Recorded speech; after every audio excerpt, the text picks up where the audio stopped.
Tenho agora o prazer de apresentar a doutora Ana Batista, que nos traz uma apresentação sobre singularidade, consciência e inteligência artificial. É licenciada em Filosofia pela Faculdade de Letras da Universidade de Lisboa. Nessa mesma universidade apresentou uma dissertação sobre a natureza da consciência em Chalmers e Dennett. Frequenta atualmente o curso de mestrado em Filosofia da Universidade de Letras. As suas áreas de especialização são a Filosofia da Consciência e da Mente, assim como a Filosofia da Arte. Organizou com o Dr. Carlos João Correia as 3 primeiras edições do Colóquio que é a Arte, tendo preferido comunicações sobre o conceito de arte em Collingwood e Fernando Pessoa, assim como sobre a noção de valor em arte. No âmbito da filosofia contemporânea, na mesma faculdade, realizou 3 intervenções sobre Derek Parfit, Frank Jackson e Thomas Nagel, respectivamente. Desenvolve atividade artística internacional no âmbito da vídeo performance e da fotografia. Fundador e membro da direção da Associação Cultural e Filosófica, o que é. Muito obrigada. Obrigada. Obrigada a todos por estarem aqui.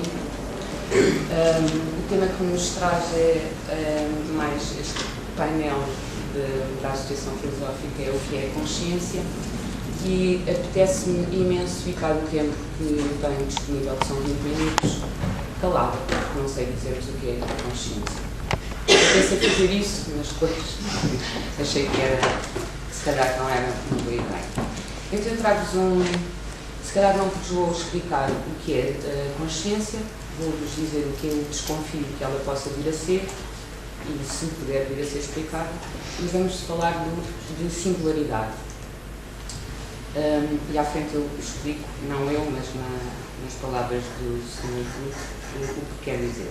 Eu vou começar, eu trouxe um paper para ler, desculpem, para mim é mais fácil desta forma. Então, o objetivo da presente comunicação é demonstrar que a singularidade, se vier a tornar uma realidade proximamente, importa pensar nos problemas que resultariam desse facto para que esse hipotético evento não se torne uma catástrofe para nós humanos. Mas o que é a singularidade?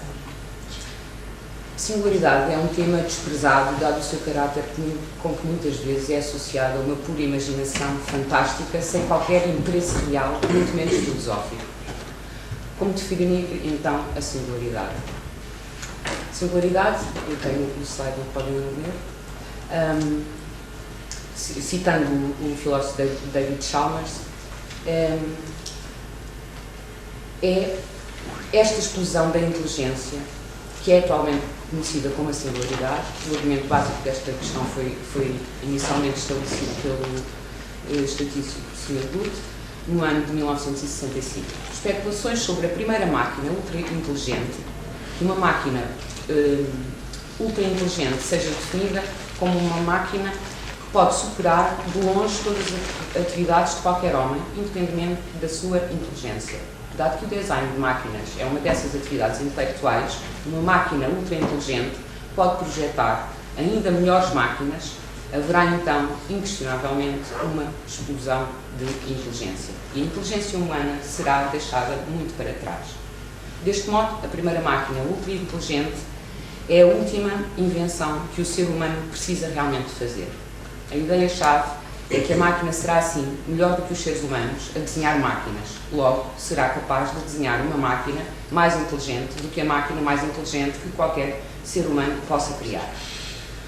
Bem pelo contrário, achamos que o tema da singularidade é, então, um tema relevante porque estão em causa questões sobre a nossa sobrevivência e de como lidamos com isso, pelo menos achamos relevante QB para que possamos pensar no assunto.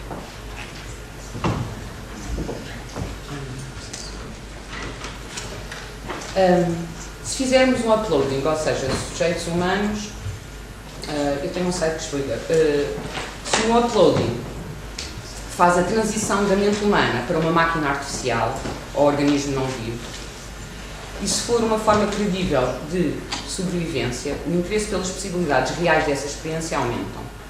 Nós não temos outro remédio senão fazer um uploading, se a singularidade se tornar real. E porquê? Porque estaremos a concorrer com entidades candidatas oponentes a nós humanos e o que nos resta é ir um pouco na onda. Então, o que é que acontece se máquinas ficarem mais inteligentes que os seres humanos? A pergunta inaugural do artigo do filósofo australiano David Chalmers, que chamou, como seria certo, a atenção do mundo filósofo ocidental. Filosoficamente, a singularidade levanta interessantes problemas filosóficos. O argumento básico para a explosão da inteligência é bastante interessante, na medida em que nos leva a pensar o que é inteligência e pensar também nas capacidades mentais artificiais. As consequências inerentes ou potenciais de uma explosão de inteligência levar-nos a pensar mais sobre valores, moralidade, sobre consciência e sobre identidade pessoal. Estas são as características que se associam quando resgatamos o perturbador ou desinteressante tema da singularidade. David Chalmers diz-nos que a singularidade traz consigo as antigas questões da filosofia mais difíceis e levanta novas e interessantes questões filosóficas. Por sua vez, as questões filosóficas e práticas intercruzam-se. Para se determinar se haverá uma explosão de inteligência, teremos de determinar o que a inteligência é para que as máquinas a possam ter. Para determinar se a explosão de inteligência seria algo bom ou não, nós precisamos de pensar na relação entre inteligência e valor. Para determinar se iremos ter um papel significativo no mundo de pós-singularidade, nós precisamos de saber se a identidade humana consegue sobreviver à ampliação das capacidades cognitivas, talvez ou talvez através do uploading. Eu não sei se perceberam bem o que é um uploading, é qualquer coisa que incrementa as nossas capacidades cognitivas, seja ela de que forma for, com operações cirúrgicas ou com chips, a imaginação à conta de cada um. Isto são questões para os filósofos de vida ou de morte e talvez nos tenhamos de centrar nos próximos anos e se calhar tão muito próximos. E porquê nós pensarmos que são relevantes estas? Há uma boa razão para crer que há uma explosão de inteligência, ou seja, da singularidade. Eu acho que todos que estão aqui na sala já se aperceberam que há máquinas, há programas, há softwares, há hardware que nos parece que estão a responder e que estão a pensar, nomeadamente se jogam jogos de xadrez e coisas parecidas. Então não me parece que seja assim tão bizarro nós conseguirmos pensar que alguns artefactos como computadores podem responder da mesma forma que os humanos respondem a alguns inputs. Outra razão. No caso de haver uma explosão de inteligência, será que nós podemos prever as hipóteses de um bom resultado? Será que um uploaded será consciente? No caso de um uploading, o upload preservará a minha identidade pessoal? Bom, não sabemos, mas são perguntas perturbadoras. A consciência é algo que é idêntico ao si. É a identidade pessoal preservada nessa coisa. Uma palavra cuja definição parece sempre estar aquém do que nos parece ser a cada um de nós, ou melhor, ser-se. É essa forma de ser que parece só poder ser pensada a partir da experiência consciente. Uma boa explicação para o que é consciência, incluindo o aspecto subjetivo de ser um ser de experiências conscientes, tem de ser ampla ao ponto de incluir a preocupação não só com o organismo consciente, ou seja, eu mesmo, mas querer responder como é ser-se algo para alguém ou algum organismo. É este o caráter subjetivo da experiência. Procuramos responder o que é consciência ao tentar perceber como o sujeito de um estado mental pode ter dito consciente se tiver uma qualidade desse estado, uma qualidade associada à experiência, como falámos no painel da manhã, os qualia. Esta qualidade sentida na experiência são qualidades fenoménicas, como havíamos dito. Na hipótese da consciência surgir a partir de estados físicos, como é que ela surge? Será que a consciência é ela mesmo física? Há várias respostas candidatas à tentativa de desvendar este mistério. Não será que isso se relaciona com a inteligência artificial e os seus problemas associados? A singularidade, segundo o filósofo David Chalmers, foi alvo de réplicas, de uma réplica do filósofo Daniel Dennett, que já aqui foi referido, provavelmente é um dos filósofos mais referidos quando falamos de questões da mente. E a réplica de Dennett foi pedida por Chalmers, porque Dennett se recusava a responder a este seu artigo. Foi assim discutida a questão da atualidade do tema da singularidade. Trata-se de uma hipótese, logicamente possível, acerca da nossa sobrevivência.